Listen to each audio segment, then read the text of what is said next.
Hello and welcome. I'm the Urban Dragon Trainer, and here we're going over your weeks 3 and 4. Now, ironically, because I've never used the tripod with this much light, and I've never been talking like this, normally it's just it's okay, echo, echo, or I'm completely quiet when I handle him. So he's stressed out and moving quick and trying to get back to the cage rather than sitting still, which is honestly what your animal's going to do at this point. So, your weeks 1 and 2, for week 1, maybe the first 2 weeks, you left your cage alone. You left your lizard alone. And then you attempted a first feeding. And we'll look at some of what that would look like in this video. And then you started sitting by the cage. Whether it was just hanging out by the cage for an hour a day, or you were only able to get 30 minutes in. Eventually, while you were sitting by the cage, your monitor or iguana or whatever reptile you're working with stopped running away when you walked up to the cage and was completely content sitting out and about and even walking around their enclosure with you sitting next to it. They became accustomed to you being around the enclosure and less afraid of your presence. These are signs that it is time to open up the enclosure and bridge the gap the glass creates. Now it's time, like you're seeing here, to do some next to the cage handling. They'll want back in their cage. Excuse the rattling glass noise and some of the hissing. Blue over there can see I'm handling Echo, and he wants out as well to see if he can eat him. But anyway, so now it's time to bridge that gap that the glass creates, and it's time to do some next to the cage handling. As you see, Echo wants back in his cage. It has become his safe place. It will for your animal as well. So you're going to the lizard treadmill and let them walk over your hands over and over into the cage until, I'll see if I can get him to demonstrate it, until they end up sitting calm. And when you sit still, they sit still. And they stop trying to get away from you and into the cage. Now, this behavior of running away from me and towards the cage, you see, is a defensive behavior. A way you can curve that, and I wouldn't recommend this for the first couple times, but a way to curve that will be simply getting yourself between them and the cage. Now, your animal must go through you to get where they want to be. Now they are more encouraged to climb on you to get where they need to be.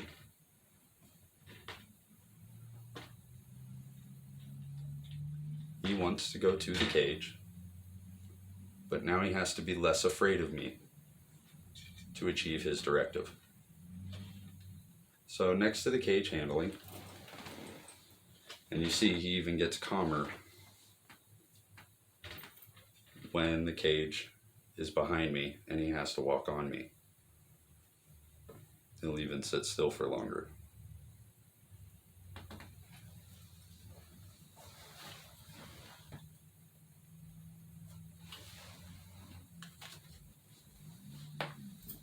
And something next to the cage handling, as he just demonstrated, does help, is when they do get flighty and they get out of your hands, they're not running away, they're running to their cage, their safe place.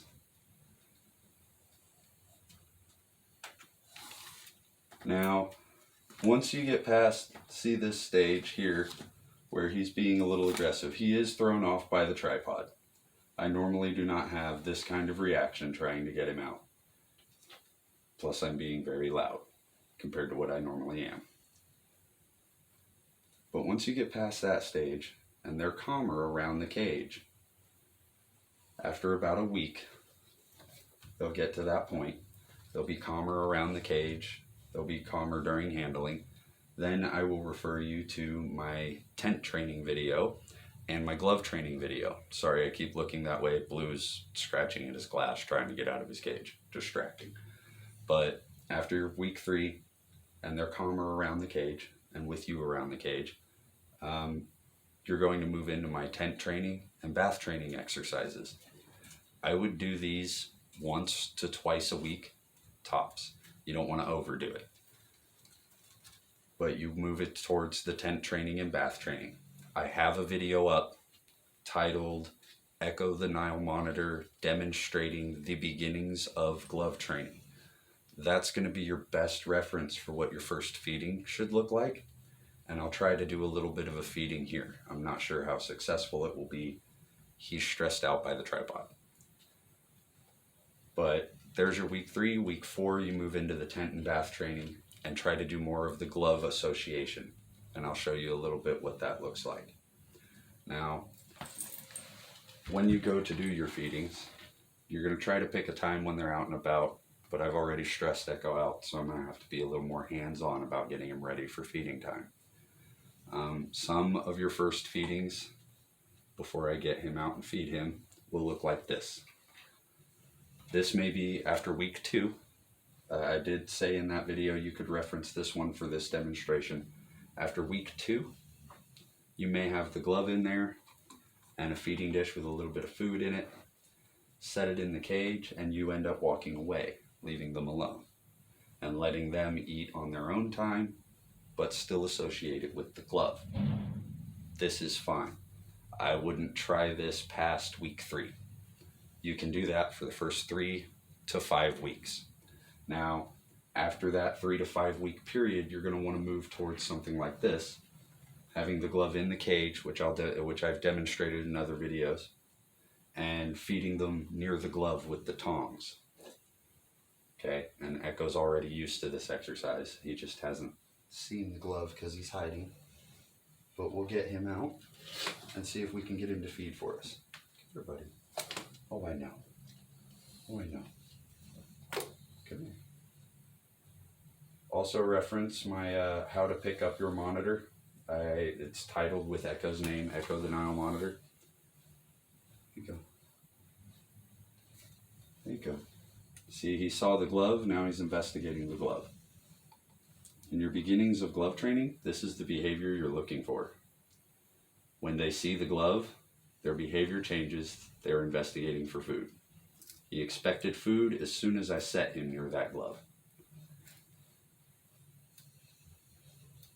And this is a couple weeks in with Echo. That's why I'm able to do these videos. I know while me being loud and introducing him to the tripod is going to cause me to backtrack, it's not going to ruin my ability to move forward.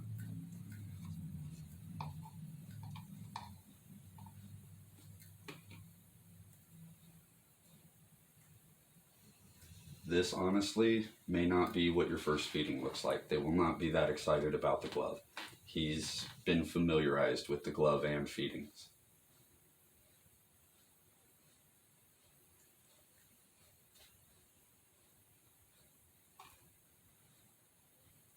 Tent training and bath training, like I said, reference those videos. They're amazing. I have a few more other videos of Echo feeding to show what your first feedings should look like.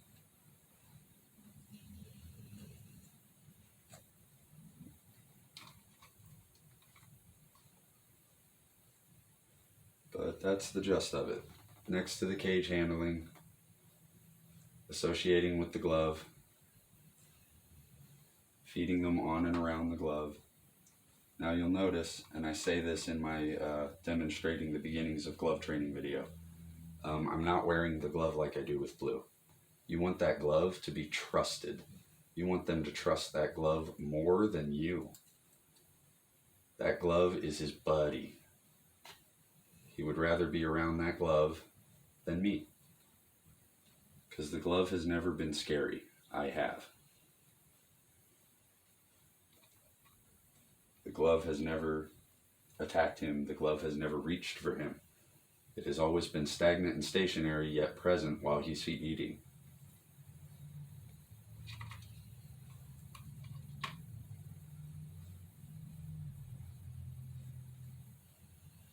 See, he'll bite the glove if I don't give him food.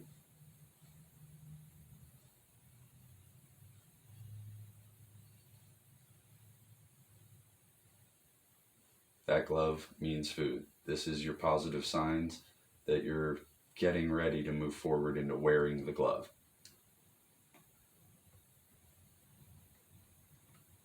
I'm working with slightly smaller dubias this round because he just ate, and I'm feeding him again for the sake of this video.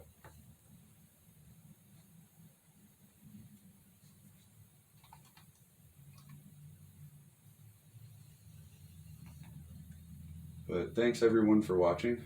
I really appreciate you tuning in for my weeks of training here, and the training course will continue. We'll get a little more detailed as we go now. There's my dog snoring. We'll get more detailed as we go now. This is basically building your routine. This is what you're going to practice for the next few weeks.